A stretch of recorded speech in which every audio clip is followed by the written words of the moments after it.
बिस्मिल्लाहिर्रहमानिर्रहीम। अल्लाह ज़ुल जलाल ने मुझे अर्श के नीचे जो खजाने हैं उसमें से 2 आयतें मुझ पे नाजिल की हैं, जो सूरतुल बकरा की आखिरी 2 आयतें हैं। जो सोते वक्त इसको पढ़ लेगा ये आयतें काफी हो जाएंगी, शैतान से बंदा बच जाएगा, निगरानी हो जाएगी, कोई दुख नहीं पहुंचेगा। ये 2 आयतें जो रात को पढ़ के सोता है, सूरतुल बकरा की आखिरी 2 आयतें, इनको याद करना चाहिए। ये 2 आयतें कौन सी हैं? आमनर रसूल बिमा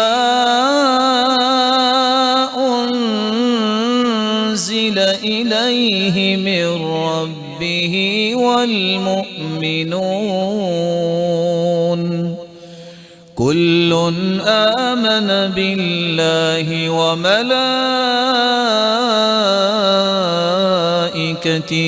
व कुतुबिहि व रुसुलिहि ला नुफर्रिक़ु बैन अहदिम मिर रुसुलिहि व क़ालू समिअना व अतअना غفرانك ربنا وإليك المصير لا يكلف الله نفسا إلا وسعها لها ما كسبت وعليها ما اكتسبت ربنا لا تؤاخذنا إن نسينا أو أخطأنا ربنا ولا تحمل علينا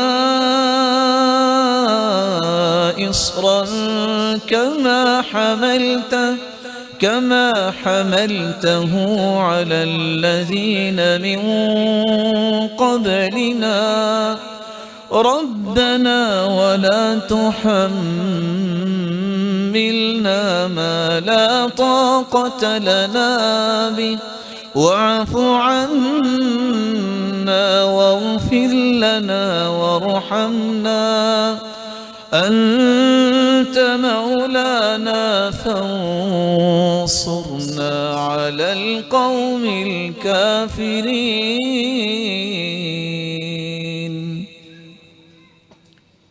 इन आयात को पढ़ने वाला अल्लाह ताला उसको काफी हो जाते हैं। कुल्लु मन अलैहा फ़ान।